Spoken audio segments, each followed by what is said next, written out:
இயேசு கிறிஸ்துவின் நாமத்தினாலே இந்த காலை வேளையில கூடி வந்திருக்கிற ஒவ்வொருவரையும் அன்போடு கூட நான் வாழ்த்துகிறேன்.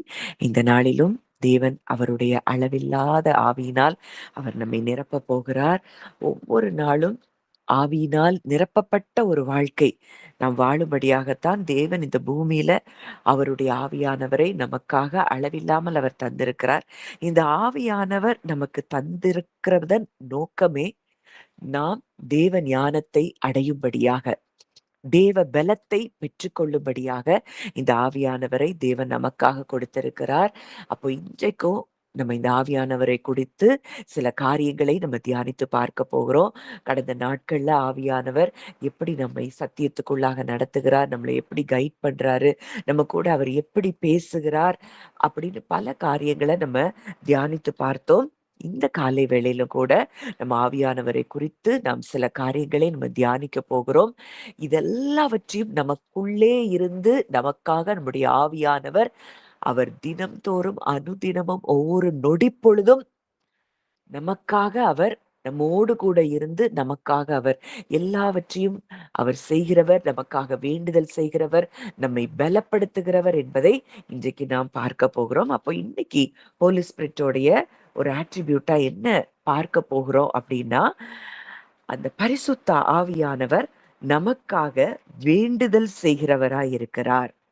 வாசிக்கலாம். ரோமர் 8வது அதிகாரம் 26ஆம் 27ஆம் வசனங்கள். ரோமர் 8, 26, 27.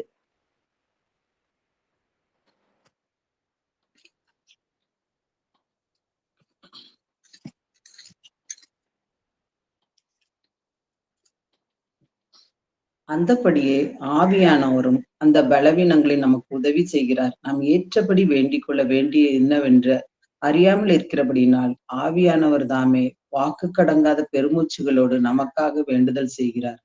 ஆவியானவர் தேவனுடைய சித்தத்தின்படியே பரிசுத்தவான்களுக்காக வேண்டுதல் செய்கிறபடியினால் இருதயங்களை ஆராய்ந்து பார்க்கிறவர் ஆவியின் சிந்தை இன்னதென்று அறிவார். ஆவியானவரும் நமது பலவீனங்களில் நமக்கு உதவி செய்கிறார். நாம் ஏற்றபடி வேண்டிக் கொள்ள வேண்டியது இன்னதென்று அறியாமல் இருக்கிறபடியினால் ஆவியானவர் தாமே வாக்கு கடங்காத பெருமூச்சுகளோடு நமக்காக அவர் வேண்டுதல் செய்கிறாராம். அங்க பார்க்கிறோம், ஆவியானவர் தேவனுடைய சித்தத்தின்படியே பரிசுத்தவான்களுக்கு ஆகிய நமக்காக அவர் என்ன செய்கிறாராம்? வேண்டுதல் செய்கிறபடியினால் இருதயங்களை ஆராய்ந்து பார்க்கிறவர் ஆவியின் சிந்தை இன்னதென்று அறிவார். அப்போ இந்த ஆவியானவர் நமக்குள் இருந்து இருதயங்களை அவர் அறிந்திருக்கிறார். நமக்குள்ளே இருக்கக்கூடிய அந்த ஆவியின் சிந்தையும் இன்னதென்று அவர் அறிந்திருக்கிற ஒரு நல்ல தேவனாய் இருக்கிறார். அப்ப நம்ம பார்க்கிறோம், இத டிபிடில உள்ள அந்த வார்த்தைய நான் தமிழ்ல டிரான்ஸ்லேட் பண்ணியிருக்கிறேன். அத நான் வாசிக்கிறேன். அது போலவே நம்முடைய பலவீனத்திலே நமக்கு பலன் கொடுக்க பரிசுத்த ஆவியானவர் நம்முடைய மனித பலவீனத்தை அவர் பற்றிக் கொள்ளுகிறார். உதாரணமாக, சில நேரங்களில் நாம் எப்படி ஜெபம் செய்வது என்றோ அல்லது என்ன கேட்பது என்றோ கூட நமக்கு தெரிவதில்லை. ஆனால் பரிசுத்த ஆவியானவர் நமக்குள்ளே நின்று சொற்களால் வெளிப்படுத்த முடியாத ஆழமான ஏக்கங்களோடு நம் சார்பாக கடவுளிடம் மன்றாடி நமக்காக வல்லமையாக பரிந்து பேசுகிறார். இருதயங்களை ஆராய்ந்து பார்க்கிற தேவன் நம்முடைய ஏக்கங்களை முற்றிலுமாய் அறிந்திருக்கிறார். ஆனாலும் அவர் ஆவியானவரின் விருப்பங்களையும் புரிந்து கொள்ளுகிறார். ஏனெனில் பரிசுத்த ஆவியானவர் கடவுளின் திட்டத்தோடும் நம்முடைய விருப்பத்தின் முழுமையான இணக்கத்துடன் அவருக்காக பிரிக்கப்பட்டவர்களாகிய நமக்காக தேவன் முன்பாக ஊக்கத்துடன் மன்றாடுகிறார். அப்போ இந்த பரிசுத்த ஆவியானவர் இன்றைக்கு நமக்குள் இருந்து சில வேளைகளில நமக்கு என்ன ஜெபிக்கிறது, என்ன என்ன நம்முடைய சூழ்நிலைகள் நமக்கு ஒருவேளை பல காரியங்கள் நமக்கு எதிராக இருக்கும் பொழுது உங்களையும் அறியாமல் உங்களுக்குள்ள இருந்து அந்த ஆவியில பரிசுத்த ஆவியானவருடைய உதவியோடு நீங்கள் ஜெபிக்க ஆரம்பித்திருக்கிறதை பல நாட்கள் நீங்க கண்டிருக்க முடியும். ஏன்னா நம்மளால முடியாது. நம்ம பலத்துல நம்ம என்ன ஜெபிக்கணும்னே நமக்கு தோண முடியாதபடி அப்படி ஒரு பலவீனங்களுக்குள்ள நம்ம இருக்கிற நேரத்துல கூட இந்த பரிசுத்த ஆவியானவர் நமக்காக கொடுக்கப்பட்ட இந்த பரிசுத்த ஆவியானவர் மூலமாய் நாம் என்ன செய்கிறோம்? வல்லமையான ஜெபங்களை நாம் என்ன செய்கிறோமாம்? ஏறெடுக்க முடிகிறது. அவர் நமக்காக அந்த ஜெபங்களை வாக்குக்கு அடங்காத பெருமூச்சுகளோடு நமக்காக அவர் வேண்டுதல்களையும் விண்ணப்பங்களையும் அவர் செய்கிறாராம். நம்முடைய மன விருப்பங்களையும் நம்முடைய இருதயத்தின் விருப்பங்களையும் அவர் ஆழமாய் அறிந்திருக்கிற ஒரு நல்ல தேவனாயிருக்கிறார். இந்த திரித்துவத்துல ஒரு நபராய் இருக்கிற இந்த பரிசுத்த ஆவியானவர் இன்றைக்கு நமக்குள் இருந்து நமக்காக அவர் வேண்டுதல் செய்கிறார் என்றால் நம்ம நம்ம எந்த காரியத்தை குறித்தும் கலங்க வேண்டியதில்லை. தேவனே நமக்காக தேவனிடத்தில் வேண்டுதல் செய்கிறார். அங்க ரோமர்ல இந்த பார்த்த இந்த வசனத்தை இயேசு அங்க சிலுவைக்கு போகிறதற்கு முன்பாக அங்க சீஷர்கள் எல்லாம் ஜெபிக்க சொல்றாரு. அவங்க எல்லாரும் அங்க தூங்குறாங்க. அப்ப ஆண்டவர் சொல்றாரு, ஆவி ஆவி உற்சாகம் உள்ளதுதான், மாம்சமோ பலவீனமானது. அப்போ ஆவியில நம்ம வ உற்சாகமா ஆவியில இருந்து நம்ம ஜெபிக்கிற ஜெபம், அது எப்படி இருக்குதா? அது பவர்ஃபுல்லா இருக்கு. அது ஸ்ட்ரெங்தன்ட் ஸ்பிரிட் ஃபில்டு பிரேயரா இருக்கிறது தான். அது வல்லமையான ஜெபமா இருக்கிறதை நாம் பார்க்கிறோம். இதுக்கு உதாரணமா ஒரு வசனம் நம்ம வாசிக்கலாம். அப்போஸ்தலர் 4வது அதிகாரம் 31வது வசனம். அப்போஸ்தலர் 4:31. அவர்கள் ஜெபம் பண்ணின போது அவர்கள் கூடியிருந்த இடம் அசைந்தது. அவர்கள் எல்லோரும் பரிசுத்த ஆவியினால் நிரப்பப்பட்டு தேவ வசனத்தை தைரியமாய் சொன்னார்கள். அவர்கள் ஜெபம் பண்ணின போது அவர்கள் கூடி இருந்த இடம் அசைந்தது. அப்ப பரிசுத்த ஆவியானவரால நிரப்பப்பட்டு நம்ம செய்கிற ஜெபம் உண்மையான இருதயத்தோடு ஒருமனதோடு அங்கே செய்கிற ஜெபம் அங்க எப்படி இருக்குது? அங்க என்ன நடந்தது? அவங்க கூடியிருந்த இடமே என்ன செஞ்சுதாம்? அசைந்ததாம். அதுதான் அந்த பரிசுத்த ஆவியானவரால் அந்த spirit strengthened prayer. Spirit strengthened prayer நம்ம பண்ணும்போது அந்த இடம் அசைகிறதா இருக்கிறது. பவுலும் நடுராத்திரியில ஜெபித்து ஆண்டவரை துதிக்கிறாங்க. அந்த சிறைச்சாலை அஸ்திபாரங்கள் அசைந்தது. அப்போ spirit field prayer, spirit strengthened prayer, ஆவியினால் பலப்படுத்தப்பட்ட ஒரு ஜெபங்கள் நம்ம செய்யும் போது நாம் கூடியிருக்கிற இடங்கள் அது அசையும். அவர்கள் எல்லாரும் பரிசுத்த ஆவியினால் நிரப்பப்பட்டு, அங்க ஒருத்தர் 2 பேர் இல்ல, அங்கே கூடியிருந்த எல்லாருமே பரிசுத்த ஆவியினால் நிரப்பப்பட்டு தேவ வசனத்தை தைரியமாய் சொன்னார்கள். அவரால நிரப்பப்பட்டபடியினால அவங்களுக்குள்ள போல்ட்னஸ் வந்தது. அவங்க தைரியமாய் வசனத்தை என்ன செய்றாங்களாம்? பிரசங்கிக்கிறாங்களாம். ஏன்னா அதுக்கு முன்பாக ஒரு காரியம் அங்க நடக்குது. அங்க பேதுருவும் யோவானும் அந்த சப்பாணிய குணமாக்கினதுனால இவங்க எல்லாரும் எதிர்த்து நின்று அவங்க இயேசுவை குறித்து பிரசங்கிக்க கூடாதுன்னு கண்டிப்பா கட்டளையிடுறாங்க. இதெல்லாம் பார்த்துதான் அங்கே அவங்க ஜெபிக்கிறாங்க. இந்த சூழ்நிலைகள் எல்லாம் பார்த்து தான் அங்க ஜெபிக்கிறாங்க. அந்த 29வது வசனத்துல இருந்து 29, 30 வாசிங்க. இப்பொழுதும் கர்த்தாவே, அவர்கள் பயமுறுத்துதல்களை தேவரீர் கவனித்து உம்முடைய பரிசுத்த பிள்ளையாகிய இயேசுவின் நாமத்தினாலே அடையாளங்களும் அற்புதங்களும் நடக்கும்படி செய்து பிணியாளிகளை குணமாக்கும்படி உம்முடைய கரத்தை நீட்டி உம்முடைய ஊழியக்காரர் உம்முடைய வசனத்தை முழு தைரியத்தோடும் சொல்லும்படி அவர்களுக்கு அனுக்கிரகம் செய்தருளும் என்றார்கள். அவங்க ஒரு மனதோடு அங்க ஜெபிக்கிறாங்க. அவங்க சொல்றாங்க, அவர்கள் பயமுறுத்தல்களை தேவரீர் கவனித்து. நீங்க கவனிக்கிறீங்க. நீங்க கவனித்து உம்முடைய பரிசுத்த பிள்ளையாகிய இயேசுவின் நாமத்தினாலே அடையாளங்களும் அற்புதங்களும் நடக்கும்படி செய்து பிணியாளிகளை குணமாக்கும்படி உம்முடைய கரத்தை நீட்டி உம்முடைய ஊழியக்காரர் உம்முடைய வசனத்தை முழு தைரியத்தோடும் சொல்லும்படி அவர்களுக்கு அனுக்கிரகம் செய்தருளும். ஆவியில நிரம்பி அவங்க ஜெபிக்கிறாங்க, ஒரு மனதோடு ஜெபிக்கிறாங்க. அப்படி ஜெபிக்கும் பொழுது அந்த ஆவியானவர் மூலமாய் அங்க பெருமூச்சுகளோடு அவங்க அங்க விண்ணப்பம் பண்றாங்க. அவர்கள் கூடியிருந்த இடம் அங்க என்ன செய்ததாம்? அசைந்ததாம். அப்போ இன்றைக்கும் இதே ஆவியானவர் தான் நமக்குள் இருக்கிறார். அவர் நம்மை நிரப்பி இருக்கிறார். இந்த ஆவியானவருடைய வல்லமை நம்மை நிரப்பிக் கொண்டே இருக்கிறபடியினால், இந்த ஆவியானவர் இந்த ஆவியில இருந்து நம்ம ஜெபிக்கிற ஜெபம், ஆவியானவர் வாக்கு கடங்காத பெருமூச்சுகளோடு நமக்காக வேண்டுதல் செய்யும் பொழுது, அங்கே என்ன செய்கிறதாம்? அங்க கூடி இருக்கிற இடம் அசைந்ததாம். அப்போ நம்முடைய வாழ்க்கையில ஒரு அசைவை ஏற்படுத்தணும் அப்படின்னா, பலத்தினாலும் அல்ல, பராக்கிரமத்தினாலும் அல்ல, கர்த்தருடைய ஆவியினாலே ஆகும். அவருடைய ஆவியினாலே நிச்சயம் ஆகும். அதுதான் நிஜம், சத்தியம்.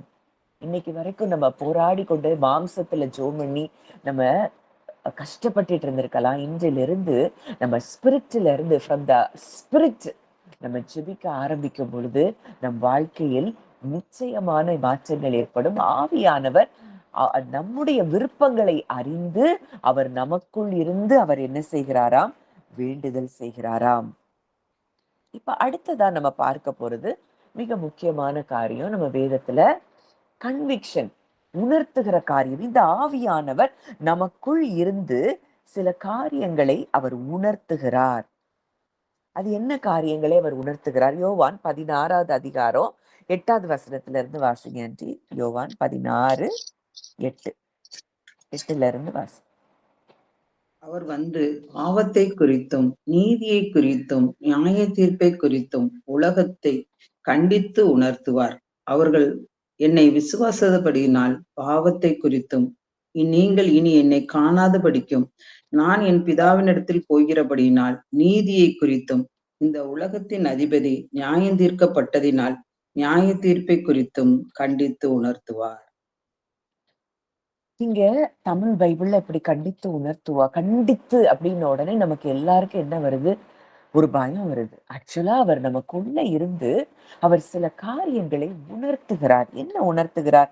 அவர் வந்து பாவத்தை குறித்தும் நீதியை குறித்தும் நியாய தீர்ப்பை குறித்தும் உலகத்தை கண்டித்து உணர்த்துவார். அந்த ஒரிஜினல் மொழிபெயர்ப்புலலாம் இந்த கண்டித்து உணர்த்துவார்ங்கிறது அது வேற மாதிரி சொல்லி இருக்கிறதா சொல்லப்படுகிறது. அப்ப அடுத்ததை நம்ம பார்க்கும் பொழுது இன்னும் அது உண்மையா புரிய ஆரம்பிக்கும். அவர்கள் என்னை விசுவாசியாதபடியினாலே பாவத்தை குறித்தும் நீங்கள் இனி என்னை காணாதபடிக்கு நான் என் பிதாவினிடத்திற்கு போகிறபடியினாலே நீதியை குறித்தும் இந்த உலகத்தின் அதிபதி நியாயம் தீர்க்கப்பட்டதினாலே நியாய தீர்ப்பை குறித்தும் கண்டித்து உணர்த்துவார். அப்போ ஃபர்ஸ்ட் இங்க என்ன இருக்கு? விசுவாசியாதபடியினாலே பாவத்தை குறித்தும். இப்ப இயேசுவை நம்ம விசுவாசத்தினால் மாத்திரமே எல்லாரும் நீதிமான்கள் ஆயிருக்கிறோம். அப்ப அவரை விசுவாசிக்கல அப்படின்னா அவங்க எல்லாரும் எப்படிதான் இருக்கிறாங்க? பாவங்களில தான் இருக்கிறாங்க. இத ஆவியானவர் என்ன செய்கிறாராம்?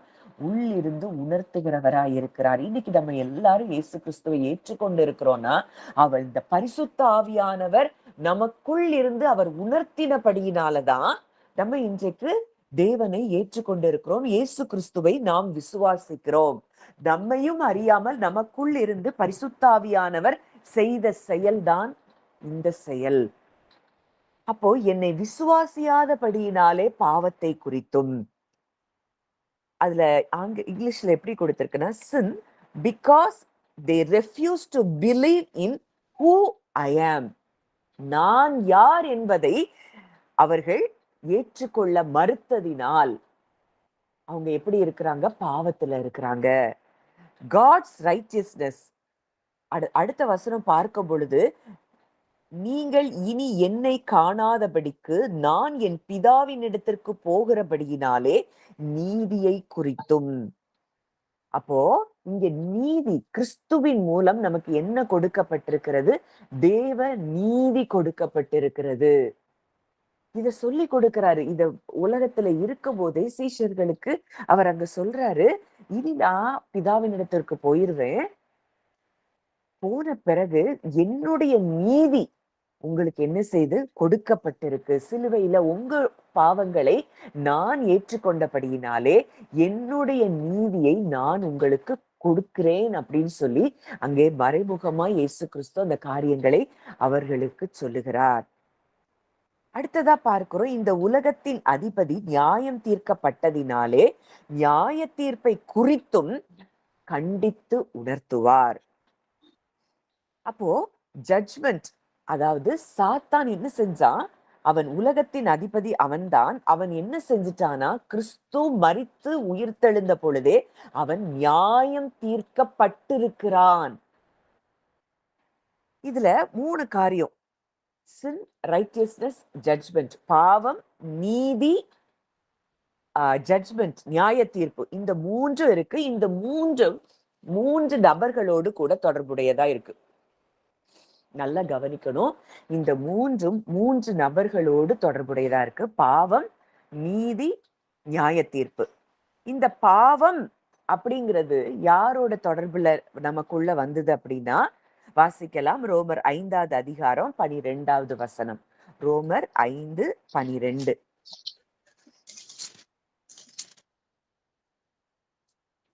இப்படியாக ஒரே மனுஷனாலே பாவமும் பாவத்தினாலே மரணமும் உலகத்தில் பிரவேசித்தது போலவும் எல்லா மனுஷரும் பாவம் செய்தபடினால் மரணம் எல்லோருக்குள்ளும் வந்தது போலவும் இதுவும் ஆயிற்று. ஒரே மனுஷனாலே பாவம் உலகத்துக்கு வந்தது. அப்போ இந்த sin is related to Adam. ஆதாமோடு ரிலேட் பண்ணப்படுகிறது தான் பாவம். முழு மனுக்குலத்தையும் என்ன செய்தது? பாவம் ஆண்டு கொண்டது. இப்போ இந்த நீதி, தேவ நீதி, இந்த நீதி யாரோடு தொடர்புடையது, என்ன நபரோடு கூட தொடர்புடையது அப்படின்னா, 1 கொரிந்தியர் 1வது அதிகாரம் 30வது வசனம். 1 கொரிந்தியர் 1:30. அந்தப்படி நீங்கள் அவராலே கிறிஸ்து இயேசுக்குட்பட்டிருக்கிறீர்கள். எழுதியிருக்கிறபடி மேன்மை பாராட்டுகிறவன் கர்த்தரை குறித்தே மேன்மை பாராட்டத்தக்கதாய் அவரே தேவனால் நமக்கு ஞானமும் நீதியும் பரிசுத்தமும் மீட்பும் ஆனார். இன்றைக்கு கிறிஸ்துவுக்குள் இருக்கிற நமக்கு அவரே நமக்கு நீதியாய் இருக்கிறாராம், நமக்கு ஞானமாய் இருக்கிறாராம், பரிசுத்தமாய் இருக்கிறாராம், மீட்பாய் இருக்கிறாராம். அப்போ இந்த நீதி அப்படிங்கிறது இயேசு கிறிஸ்துவோடு தொடர்புடையதா இருக்கிறது. கிறிஸ்துவோடு தொடர்புடையது நீதி, ஆதாமோடு தொடர்புடையது பாவம். அடுத்ததா நியாயம் தீர்ப்பு அப்படிங்கிறது யாரோடு தொடர்புடையதுன்னா, சாத்தானோடு தொடர்புடையது, உலகத்தின் அதிபதி. அப்போ இந்த பியூர் ஒர்க்ஸ் ஆஃப் கிரைஸ்ட், கிறிஸ்துவினுடைய அந்த அப்பழுக்கற்ற அவர் நமக்காக செய்து முடித்த அந்த செயல்கள் சாத்தானை நியாயம் தீர்த்திருக்கிறது. இனி ஒரு பொழுது கூட இந்த சாத்தான் நம் மேல எந்த விதத்திலும் அவனால ஆளுகை செய்ய முடியாது. ஏன்னா கிறிஸ்துவினுடைய நீதி நமக்கு கொடுக்கப்பட்டிருக்குது, கிறிஸ்துவினுடைய பரிசுத்தமும் மீட்பும் நமக்கு கொடுக்கப்பட்டிருக்கிறபடியினாலே இந்த சாத்தான் நம்மேல் ஆளுகை செய்ய முடியாது. இப்போ இத விசுவாசிக்கும் போது நமக்கு என்ன கிடையாது, இந்த அதாவது தேவனை விசுவாசித்து, கிறிஸ்துவை விசுவாசித்து, நாம் மாம்சத்திற்கு உட்படாமல் ஆவிக்கு ஏற்றபடி நாம் நடக்கும் பொழுது நமக்கு என்ன கொடுக்கப்பட்டிருக்கு? ஆக்கினை தீர்ப்பு கிடையாது. அந்த நியாய தீர்ப்புங்கிறது நமக்கு கிடையவே கிடையாது. அப்போ நம்ம அவரை விசுவாசிக்கிறது தான். விசுவாசத்தினாலே நாம் என்ன செய்யறோம்? நீதிமான்கள் ஆகியிருக்கிறோம். ஆபிரகாம் எப்படி விசுவாசத்தினால் அவன் நீதிமான் ஆனானோ, இன்னைக்கு அதே இடத்தை தான் நமக்கு தேவன் கொடுத்திருக்கிறார். இன்றைக்கு கிறிஸ்துவை விசுவாசித்தது நிமித்தம் நாம் நீதிமான்கள் ஆகி இருக்கிறோம். இதை ஆவியானவர் நமக்குள் இருந்து அவர் என்ன செய்கிறாராம்? உணர்த்துகிறாராம். உலகத்தின் அதிபதி நியாயம் தீர்க்கப்பட்டுட்டா, இனி இந்த உலகத்தின் அதிபதிக்கும் உனக்கும் சம்பந்தம் இல்லை. நீ தேவ நீதியை பெற்றிருக்கிறாய், நீ எனக்கு பிள்ளை ஆகி இருக்கிறாய். அப்படிங்கிறத இந்த ஆவியானவர் மூலம் தேவன் நமக்கு என்ன செய்கிறாராம்? வெளிப்படுத்தி கொண்டே இருக்கிறாராம். அந்த டீப் கன்விக்ஷன் நமக்கு வருகிறதற்காகத்தான் ஆவியானவர் நமக்கு கொடுக்கப்பட்டிருக்கிறார். கண்டித்து உணர்த்துவார், கண்டித்து உணர்த்துவார்னு எதையோ பயமுறுத்துறதுக்கு இல்ல. அப்பா நீ தேவ நீதியை பெற்றிருக்கிற, நீ கிறிஸ்துவ விசுவாசிக்கிற, நீ தேவ நீதியை பெற்றிருக்கிறாய், உனக்கு மேல பாவமோ மரணமோ உன்னை ஆளுகை செய்ய முடியாது, நீ பரிசுத்தமானவன், ஏன்னா நீ கிறிஸ்துவின் மூலம் நீ பரிசுத்தமாய் மாற்றப்பட்டிருக்கிறாய், உன்னுடைய செயல் இல்ல. கொலோசையர் 1வது அதிகாரம் 21வது வசனம் வாசிங்க நன்றி. கொலோசையர் 1:21. துர்க்கிரியையினால் மனதிலே சத்துருக்களாய் இருந்த உங்களையும் பரிசுத்தராகவும் குற்றமற்றவர்களாகவும் கண்டிக்கப்படாதவர்களாகவும் தமக்கு முன் நிறுத்தும்படியாக அவருடைய மாம்ச சரீரத்தில் அடைந்த மரணத்தினாலே இப்பொழுது ஒப்புரவாக்கினார். எப்படியா? நம்மை பரிசுத்தராக, குற்றமற்றவர்களாக, கண்டிக்கப்படாதவர்களாக அவருக்கு முன் நிறுத்தும்படியாக. அப்போ இத ஆவியானவர் நமக்கு உணர்த்திட்டே இருப்பார். ஒவ்வொரு முறையும் உங்க மனசாட்சி சில நேரம் சில காரியங்களை சொல்லலாம். அந்த ஆவியானவரை நீங்க ஆவியில இருந்து அவரோடு கூட நீங்க தொடர்பு கொள்ளும் போது ஆவியானவர் சொல்லுவார், நீ பரிசுத்தவான், நீ குற்றமற்றவள், நீ மாசற்றவள், நீ மீட்கப்பட்டவள், நீ தேவ நீதியை பெற்றிருக்கிறவள் அப்படிங்கிறத இந்த ஆவியானவர் நமக்குள் இருந்து அவர் உணர்த்தி கொண்டே இருப்பார். அந்த விசுவாசிக்காதவங்களுக்கு தான் பாவத்தை குறித்து அவர் உணர்த்துவார். நமக்கோ அவர் அவர் எவைகளை உணர்த்துவார்? நாம் தேவ நீதியை பெற்றிருக்கிறவர்கள், நாம் தேவனுக்கு பிள்ளைகள், நாம் பரிசுத்தமானவர்கள் என்பதை இந்த ஆவியானவர் நமக்குள் இருந்து அவர் என்ன செய்கிறாராம்? உணர்த்தி கொண்டே இருப்பாராம். இதுக்கு ஆதாரமா ஒரு வசனம் வாசிக்கலாம். அப்போஸ்தலர் 2வது அதிகாரம் 37வது வசனம். அப்போஸ்தலர் 2:37. அவர்கள் கேட்டபொழுது இருதயத்திலே குத்தப்பட்டவர்களாகி பேதுருவையும் மற்ற அப்போஸ்தலரையும் பார்த்து, சகோதரரே நாங்கள் என்ன செய்ய வேண்டும் என்றார்கள். போதாண்டி. அப்போ இங்க அழகா வசனம் சொல்லுது. இங்க பேதுரு எழும்பி, பரிசுத்த ஆவியினால நிரப்பப்பட்ட பேதுரு எழும்பி நின்று தைரியமாய் அவன் பிரசங்கித்துக் கொண்டிருக்கிறான். அவர்கள் அதை கேட்ட பொழுது இருதயத்தில் குத்தப்பட்டவர்களாகி, பரிசுத்த ஆவியில நிரம்பி ஒரு பேசும் பொழுது அந்த ஆவியும் ஜீவனுமான வார்த்தை இருதயத்தை இருபுறமும் கருக்குள்ள பட்டயமான அந்த வார்த்தை அவர்கள் இருதயத்தை துளைத்ததை நம்ம பார்க்கிறோம். அவர்கள் இருதயத்துல குத்தப்பட்டவர்களாகி, அப்போ இந்த பரிசுத்தாவியின் நிறைவுல எழும்பி பேதுரு பிரசங்கிக்கிறான். அவங்க இருதயத்திலே அன்றைக்கு குத்தப்பட்டவர்களாய் இருந்தார்களாம்.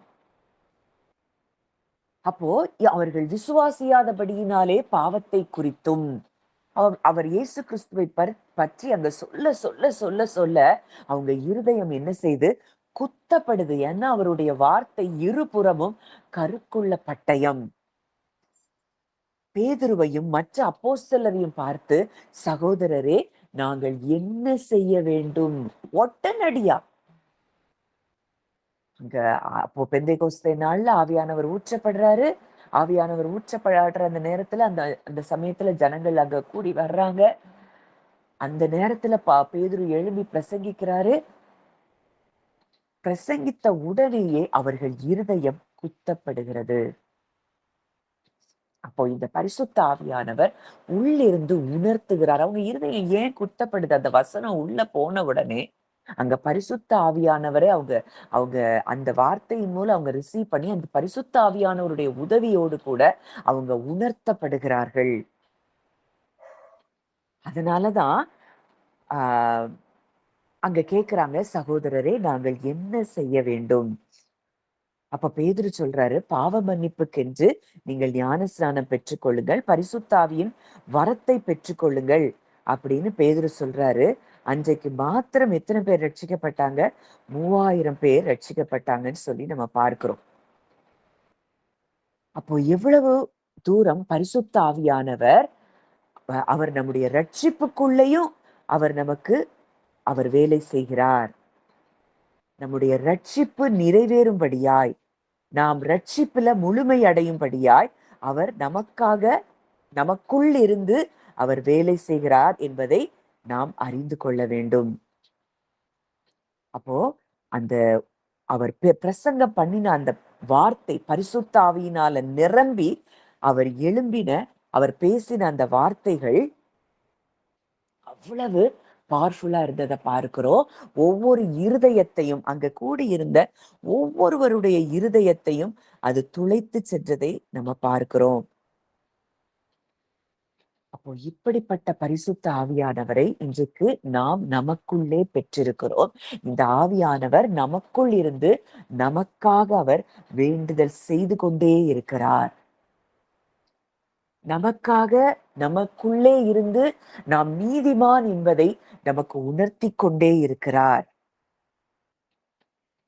ஒரு நாள் கூட நம்ம மனசாட்சியில குத்தப்படவே கூடாது.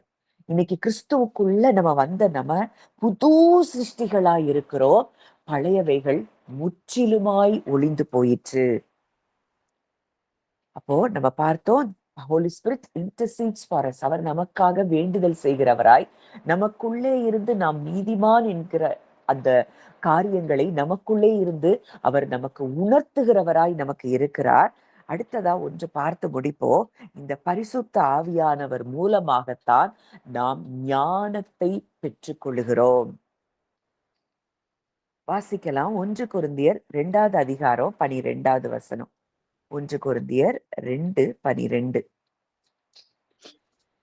நாங்களோ உலகத்தின் ஆவியை பெறாமல் தேவனால் எங்களுக்கு அருளப்பட்டவைகளை அறியும்படிக்கு தேவனிடத்திலிருந்து புறப்படுகிற ஆவியையே பெற்றோம்.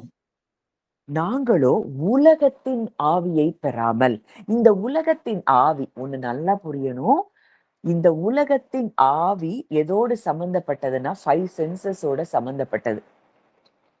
ஆனா நம்ம பெற்றிருக்கிற ஆவி இந்த 5 சென்சஸ்ல சம்பந்தப்படாத ஒரு ஞானத்தை, தேவனால் அருளப்பட்டவைகளை அறியும்படிக்கு தேவனிலிருந்து புறப்படுகிற ஆவியையே பெற்றோம். அப்போ இந்த ஞானம், கிறிஸ்துவை ஏற்றுக்கொண்ட தேவ பிள்ளைகளுக்கு ஞானம் என்பது இந்த 5 சென்சஸ்க்கு அப்பாற்பட்ட ஞானம், 5 புலன்களுக்கு அப்பாற்பட்ட ஞானம். இன்னைக்கு வரைக்கும் நம்ம 5 புலன்கள்ல நம்ம வாழ்ந்து கொண்டிருந்தோம் அப்படின்னா அது உண்மையான தேவ ஞானம் அல்ல. தேவ ஞானம் என்பது 5 சென்சஸ்க்கு அப்பாற்பட்டது. நீங்க பரிசுத்தவான்கள், வேதத்துல உள்ள எந்த பரிசுத்தவானையும் நீங்க எடுத்து பாருங்க, அவங்க 5 புலன்களுக்கு அப்பாற்பட்டு செயல்பட்டவர்களா இருந்திருப்பாங்க. முதலாவது ஆபிரகாம பார்க்கலாம். ஆபிரகாம் அங்க சரீரம் செத்து போச்சு, சாராளுடைய கர்ப்பம் செத்து போச்சு. இந்த சென்சஸ அவன் பெறவே இல்லை. 5 சென்சஸ ஒருவேளை அதற்கு முதல்ல எல்லாம் அவங்களுக்கு சந்தேகங்கள் இருந்தது. ஆனா கடைசியா அவங்களுக்குள்ள ஒரு நம்பிக்கை வந்தது. 5 புலன்களை சாராத ஒரு ஞானம், வாக்கு தத்தம் பண்ணினவர் உண்மையுள்ளவர் அப்படிங்கிற ஒரு ஞானத்தை அவர்கள் பெற்றிருந்தார்கள். இதுதான் தேவ ஞானம். 5 சென்சஸ்ல வாழுகிற ஞானம் தேவ ஞானம் அல்ல. அது எங்க இருந்து வருகிற ஞானம்? பாதாளத்துல இருந்து வர்ற ஞானம். 5 புலன்கள்ல நம்ம பெறுகிற ஞானம் அனைத்துமே அது எங்க இருந்து வர்றது? பாதாளத்துல இருந்து வர்றது. உலகத்தின் ஆவி, உலகத்தின் ஞானம். அடுத்ததா நீங்க நோவாவை பார்க்கலாம். அங்க மழையே அது வரைக்கும் கிடையாது. ஆனால் அவர் என்ன செய்யறாரு? தேவனிடத்துல இருந்து அவர் தேவன் சொன்னபடியே அங்க சுற்றி இருக்கிறவங்க எல்லாரும் கேலி பண்றாங்க. ஆனா அந்த 5 சென்சஸ்ல அவர் வாழவே இல்லை. இது எப்படி நடக்கும்? இதுவரைக்கும் நம்ம இப்படி ஒரு மழையை பார்க்கலையே, இதெல்லாம் நடக்குமா அப்படின்லாம் அவருக்கு சந்தேகமே இல்லை. அவர் என்ன செய்கிறார்? தேவன் சொன்னபடியே பிழையை செய்கிறார், காப்பாற்றப்படுகிறார். நம்ம அப்படியே வந்தோம் அப்படின்னா பஞ்ச நேரத்துல ஈசாக்கு என்ன செய்கிறார்? விதை விதைக்கிறார். அவர் அவருடைய 5 புலனை அவர் சார்ந்து வாழாததை நாம் பார்க்கிறோம். அடுத்ததா நம்ம பார்க்கிறோம், தாவீத பார்க்கிறோம். தாவீது அந்த அத்தனை பெரிய கோலியாத்துக்கு முன்னாடி வந்து நிற்கிறான். அவன் 5 சென்சஸ சார்ந்திருந்தானா அந்த கோலியாத்த அன்றைக்கு ஜெயித்திருக்க முடியாது. இவர்கள் எல்லாம் தேவ ஞானத்தை பெற்றவர்களாய் இருக்கிறார்கள். காலேபு, யோசுவாவும் பார்க்கிறோம். அவங்களுக்குள்ள ஒரு விசேஷித்த ஆவி இருந்ததுன்னு சொல்லி பார்க்கிறோம். அது என்ன ஆவி? ஐம்புலன்களை சாராத ஒரு ஆவி. 5 சென்சஸ சார்ந்திராத ஒரு ஞானத்தை அவர்கள் பெற்றிருந்தார்கள். அதனால அவங்க வாக்குத்தத்தம் பண்ணப்பட்டதை சுதந்தரித்துக் கொண்டார்கள். இன்னைக்கு நம்ம எதுல செயல்பட்டு கொண்டிருக்கிறோம்? இந்த பரிசுத்த ஆவியானவர் நமக்கு ஞானத்தை தருகிற ஆவியானவராய் இருக்கிறார். வாசிக்கலாம். ஏசாயா 11வது அதிகாரம் 2வது வசனம். ஏசாயா 11:2.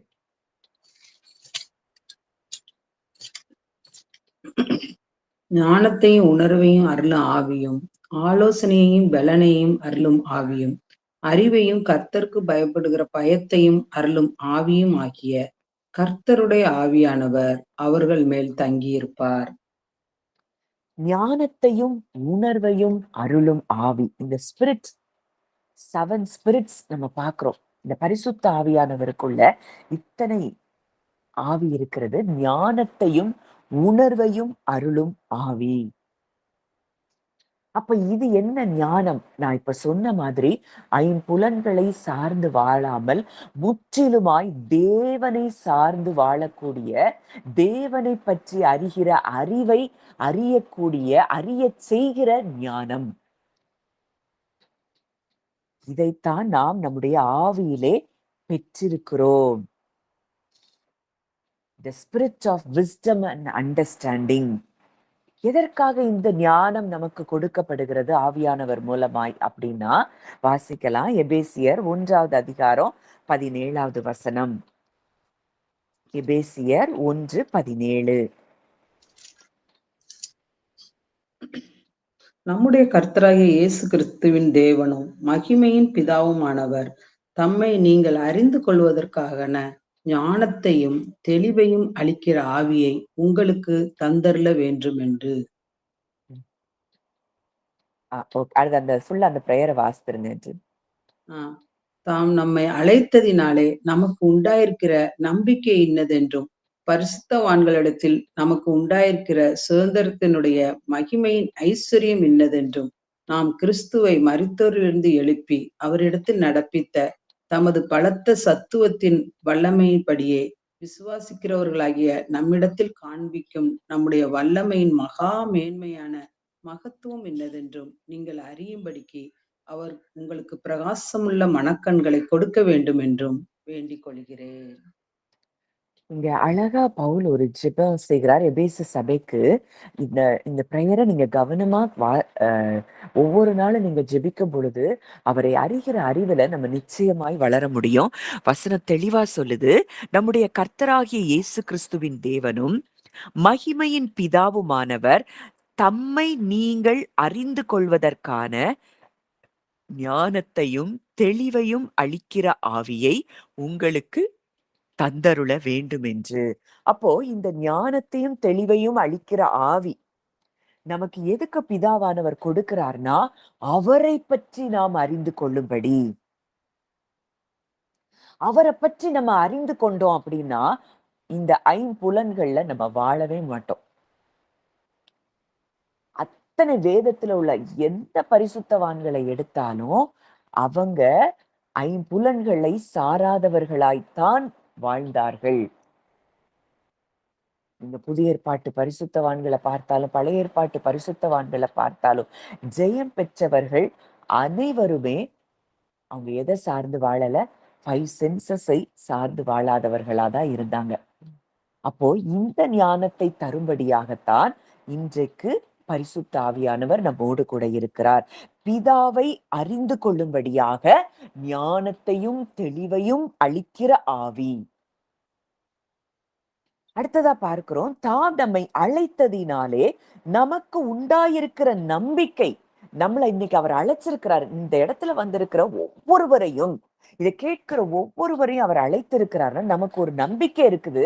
அந்த நம்பிக்கை இன்னதென்று நாம் அறிந்து கொள்ளும்படிக்கு, பரிசுத்தவான்களுடைய சுதந்திரத்துல அந்த மகிமையின் ஐஸ்வர்யம் என்னதென்று நாம் அறிந்து கொள்ளும்படிக்கும், தாம் கிறிஸ்துவை மரித்தோரிலிருந்து எழுப்பி அவரிடத்தில் நடப்பித்த தமது பலத்த சத்துவத்தின் வல்லமைப்படியே விசுவாசிக்கிறவர்களாகிய நம்மிடத்திலே காண்பிக்கும் தம்முடைய வல்லமையின் மகா மேன்மையான மகத்துவம் இன்னதென்று அறியும்படிக்கு அவர் எதை தருகிறாரா? ஞானத்தையும் தெளிவையும் அளிக்கிற ஆவியை. கிறிஸ்துவை மரித்தோரிலிருந்து அவர் எழுப்பி இருக்கிற ஒரு மரித்து அவர் கிறிஸ்து அங்க கல்லறையில வைக்கப்பட்ட பிறகு ஆவியானவருடைய வல்லமையினால் அவர் கிறிஸ்து மரித்தோரிலிருந்து எழும்புகிறார். பிதாவானவருடைய செயலினால் அங்கே மரித்தோரிலிருந்து எழும்புகிறார். அந்த பலத்த சத்துவத்தின் வல்லமையின் படியே அந்த விசுவாசிக்கிற நம்மிடத்திலே காண்பிக்கும் தம்முடைய வல்லமையின் மகா மேன்மையான மகத்துவம் இன்னதென்று நீங்கள் அறியும்படிக்கு அவர் உங்களுக்கு பிரகாசமுள்ள மனக்கண்களை கொடுக்க வேண்டும் என்று வேண்டிக் கொள்ளுகிறேன். இந்த பிரகாசமுள்ள மனக்கண்கள் நம்ம எப்ப பெற்றுக்கொள்ள முடியும்? இந்த ஞானத்தையும் தெளிவையும் அளிக்கிற ஆவியை நாம் பெற்றிருக்கும் பொழுது தேவனை அறிகிற அறிவு நமக்கு உண்டாகும். ஐம்புலன்களை சாராத ஒரு வாழ்க்கை நம்ம வாழ ஆரம்பிப்போம். இந்த 5 சென்சஸ்ல நம்ம வாழாமல் தேவ ஞானத்தை பெற்றவர்களாய் நம்ம இருக்கும் பொழுது நம் வாழ்க்கை என்றென்றைக்கும் ஜெயம் உள்ளதாய் அது இருக்கும் என்பதுல சந்தேகம் இல்லை. இப்ப இன்றைக்கு நம்ம எந்த ஞானத்தை பெற்றவர்களாய் இந்த பூமியில வாழ்கிறோம்? ஐயோ, சிம்டம் இப்படி இருக்கு, ரிப்போர்ட் இப்படி இருக்கு, மனிதர்கள் இப்படி சொல்றாங்க, என் வாழ்க்கை இப்படி, நான் வெட்கப்படுகிற சூழ்நிலையில தான் நான் இருக்கிறேன், எல்லாராலும் நான் அவமானப்படுத்தப்படுகிறேன்.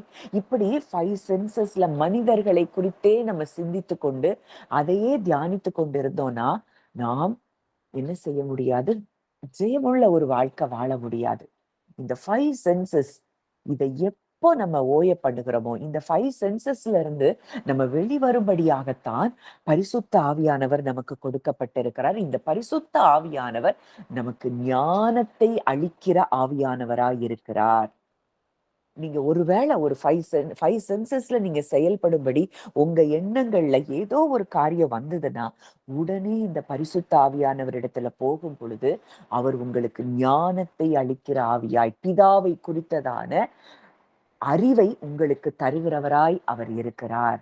யாரெல்லாம் தேவனை குறித்த அறிவை பெறலையோ அவங்கதான் வாக்குத்தத்தங்களை சுதந்திரிக்காமல் போனதை நாம் பார்க்கிறோம். தேவனை குறித்ததான அறிவை பெற்றவர்கள், ஞானத்தை பெற்றவர்கள், அவங்க விசுவாசத்தை பெற்றவர்களாய் இருக்கிறார்கள். அந்த விசுவாசத்தை பெற்றவர்கள் எப்பொழுதும் சந்தோஷமாய் சமாதானமாய் இருக்கிறார்கள். அந்த விசுவாசத்தை பெற்றவர்கள் எல்லாவற்றையும் சுதந்திரிக்கிறவர்களாய் ஜெயம் எடுக்கிறவர்களாய் இருக்கிறார்கள். அப்போ தேவனை குறித்ததான அறிவை நாம் அடையும்படியாய் தேவ ஞானத்தை, இந்த ஐம்புலன்கள் சாராத ஒரு வாழ்க்கையை வாழும்படியாகத்தான் தேவன் நமக்கு அளவில்லாமல் அவருடைய ஆவியை கொடுத்திருக்கிறார். இதற்கு எக்ஸாம்பிளா ஒரு வசனம் பார்ப்போம். அப்போஸ்தலர் 6வது அதிகாரம் 10வது வசனம். அப்போஸ்தலர் 6:10. ஆவியை எதிர்த்து நிற்க அவர்களால் கூடாமல் போயிற்று. ஸ்தேவான் முற்றிலுமாய் பரிசுத்த ஆவியினால் நிரப்பப்பட்டிருந்தபடியினாலே அவன் பேசின ஞானத்தையும் ஆவியையும் எதிர்த்து நிற்க அவர்களால் கூடாமல் போயிற்றான். அந்த அளவுக்கு பரிசுத்த ஆவியானவர் அங்க ஸ்தேவானை நிரப்பி இருந்ததை நாம் பார்க்கிறோம். அப்போ இன்றைக்கும் அதே பரிசுத்த ஆவியானவரின் ஞானம்தான் நம்மையும் நிரப்பி இருக்கிறது. இந்த பரிசுத்த ஆவியானவரை பெற்றுட்டோம் அப்படின்னா இந்த ஞானம் நமக்குள் இருக்கிறது. ஆனா இந்த ஞானத்திலிருந்து செயல்படாமல் நம்ம எப்பெல்லாம் உலக ஞானத்திலிருந்து செயல்படுறோமோ அங்கதான் நம்ம சறுக்கல்களை சந்திக்கிறோம், பல இடங்கள்ல விழுந்து போறோம். ஆனால் எப்போ தேவ ஞானத்தை நம்ம அந்த ஞானத்துல இருந்து நம்ம செயல்பட ஆரம்பிக்கிறோமோ, ஆபிரகாமை போல நோவாவை போல, தாவீத போல, இன்னும் எத்தனையோ வேதத்துல நமக்கு பார்க்கிற அந்த பரிசுத்தவான்களைப் போல நம்ம வாழும் பொழுது, இந்த ஞானத்தை பெற்றுக்கொண்டால் தான் அந்த இடத்துல நம்ம வாழ முடியும். நம் வாழ்க்கை நிச்சயமாய் ஜெயமுள்ளதாய் இருக்கும் என்பதில் சந்தேகமே இல்லை. ஜெபிக்கலாம். நல்ல தகப்பனே, நன்றியோடு உம்மை துதிக்கிறோம், ஸ்தோத்தரிக்கிறோம் அப்பா. இந்த நன்மையான நேரத்தில கூட கர்த்தாவே, நாங்கள் ஒரு குடும்பமாய் இந்த இடத்துல கூடி வந்து உம்முடைய முகத்தை நோக்கி பார்க்க நீர் கிருபை பாராட்டி இருக்கிறீர். நன்றி செலுத்துகிறோம். பரிசுத்த ஆவியானவரே, எங்களை முற்றிலுமாய் நீர் ஆட்கொண்டு வழிநடத்தும்படியாக எங்களை எங்களுடைய சரீரங்களை ஜீவ பலியாக நாங்கள் ஒப்பு கொடுக்கிறோம் அப்பா. எங்களுடைய ஆவி, ஆத்துமா, சரீரத்தை ஒப்பு கொடுக்கிறோம் சுவாமி. இனி நான் அல்ல, கிறிஸ்துவே எனக்குள் பிழைத்திருக்கிறார் என்று பவுல் சொன்னது போல, அப்பா இனி நான் இந்த 5 சென்சஸ் அது நாங்க இல்லைங்கிற இடத்துக்கு நாங்க வரணும்ப்பா. எங்களுக்கு உதவி செய்யுங்க. கிறிஸ்துதான் நாங்கள் அப்படிங்கிற இடத்துக்கு எங்க இருதயம் வரணும். அந்த ஞானத்துல இருந்து ஆண்டவரே, நாங்க மற்றவர்களிடத்துல பேசும் பொழுதும் அந்த ஞானத்துல இருந்து பேசணும்ப்பா. உலகத்தின் ஞானத்துல இருந்து நாங்க யாரிடத்திலயும் நாங்க பேசக்கூடாது. நாங்க அந்த ஞானத்துல இருந்து சிந்திக்க கூடாதுப்பா. எங்களுக்கோ கிறிஸ்துவின் சிந்தை உண்டாயிருக்கிறது என்று சொன்னது போல, கிறிஸ்து எப்பொழுதும் பரிசுத்தாவியின் சிந்தையை உடையவராய் இருந்தாரோ, அதே போல நாங்களும் ஒவ்வொரு நாளும் இந்த பரிசுத்தாவியானவருடைய சிந்தையை நாங்கள் பெற்றுக்கொண்டவர்களாய், ஞானத்தை பெற்றுக்கொண்டவர்களாய், எங்களுடைய பேச்சும் பிரசங்கமும் மனுஷ ஞானத்திற்குரிய நயவசனம் உள்ளதாய் இராமல், ஆவியினாலும் வல்லமையினாலும் பலத்தினாலும் அது உறுதிப்பட்டதாய் இருக்கும்படிக்கு நாங்கள் ஜெபிக்கிறோம் அப்பா. மனுஷ ஞானத்துக்குரிய நயவசனம் உள்ளதாய் எங்க ஜெபங்கள் இருக்கக்கூடாது. அது உறுதிப்பட்டதாய் உம்முடைய ஆவியினால் நாங்கள் நிரம்பி பேசுகிற ஒவ்வொரு வார்த்தையும் எதிர்த்து நிற்க ஒரு மனுஷனாலும் கூடாது என்று சொல்லி வேதம் சொல்லுதுப்பா. அந்த ஞானத்தின் ஆவியினால இந்த காலை வேளையில எங்களை நீங்க நிரப்புங்கப்பா. நாங்க அந்த ஞானத்தின் ஆவியில நாங்க நிரம்ப, தேவனே உம்மை முகமுகமாய் நாங்கள் அறிந்து கொள்ள, அந்த ஞானத்தையும் தெளிவையும் அளிக்கிற ஆவியானவர் எங்களுக்குள்ள இருந்து செயல்பட நாங்கள் அப்பா எங்களை விட்டு கொடுக்கிறோம் அப்பா. உண்மை நாங்க அறிய அறிய எங்க வாழ்க்கையில கிருபையும் சமாதானமும் பெருகும் என்று சொல்லி பார்க்கிறோம் அப்பா. அந்த தேவ ஞானத்தை நாங்கள் பெற்றுக்கொள்ள தகப்பன் எங்களுக்கு உதவி செய்யும்படியாய் நாங்கள் ஜெபிக்கிறோம். சூழ்நிலைகளை பார்த்து வாழ நாங்க மனிதர்கள் அல்லப்பா. நாங்கள் வானத்துக்குரியவர்கள், மண்ணுக்குரியவர்கள் அல்ல. ஒவ்வொரு முறையும் பரிசுத்த ஆவியானவர் எங்களுக்குள்ளிருந்து நீங்க நினைவுபடுத்தி கொண்டே இருக்கிறீங்கப்பா. நீ நீதிமான் என்பதை நீங்க நினைவுபடுத்தி கொண்டே இருக்கிறீங்கப்பா. எங்களுக்காக நீர் வேண்டுதல் செய்கிறீர் தகப்பனே. நன்றி செலுத்துகிறோம், நன்றி செலுத்துகிறோம் ஐயா. வந்த ஒவ்வொருவரையும் மனதார நான் பிளஸ் பண்றேன். ஞானத்தையும் தெளிவையும் அளிக்கிற ஆவியானவர் ஒவ்வொருவர் மேலேயும் தங்கியிருந்து நீர் ஒவ்வொருவரையும் வழி நடத்தும்படியாக, இந்த 5 சென்சஸ்ல சார்ந்து வாழாதபடி உண்மை முற்றிலுமாய் சார்ந்து வாழக்கூடிய ஒரு வாழ்க்கை வாழ ஆவியானவர் எங்களுக்கு உதவி செய்யும்படியாய் நாங்கள் ஜெபிக்கிறோம். உடைய கரங்களிலே எங்களை தாழ்த்தி ஒப்பு கொடுக்கிறோம். கர்த்தர் ஆசீர்வதித்து வழி நடத்தும். இயேசுவின் மூலம் கேட்கிறோம் ஜீவனுள்ள நல்ல பிதாவே, ஆமேன்.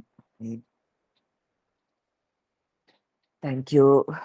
யாராவது ஷேர் பண்ணுமா?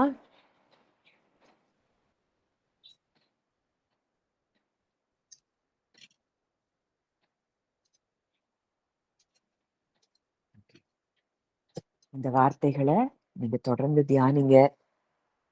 இன்னும் நம்ம நாளைக்கும் மறுபடியும் பரிசுத்தாவியானவரை குறித்துதான் நம்ம தியானிக்க போறோம். இந்த சீரீஸ் எல்லாமே ஒரே பிளேலிஸ்ட்ல வந்துரும். ஹோலி ஸ்பிரிட்டை பத்தின மெசேஜஸ் எல்லாமே மறுபடியும் மறுபடியும் இதை நீங்க தியானிக்க தியானிக்க பரிசுத்தாவியினால நிரப்பப்பட்டு அவரால நடத்தப்படுகிற ஒரு வாழ்க்கை நம்ம வாழும்போது இந்த உலகத்துல மிகவும் சந்தோஷமானவர்களாக, நம்ம நிச்சயம் வாழ முடியும். ஏன்னா, இந்த பரிசுத்த ஆவியானவர் மூலம் தான் நமக்கு நம்பிக்கை பெருகுது, ஞானம் கிடைக்குது. இந்த ஞானமும் நம்பிக்கையும் நமக்கு பெருகும் பொழுது, விசுவாசத்தினால் உண்டாகும் சந்தோஷம், சமாதானம் என்றென்றைக்கும் அது நமக்குரியதா இருக்கிறது. அதனால தொடர்ந்து நீங்க தியானிங்க.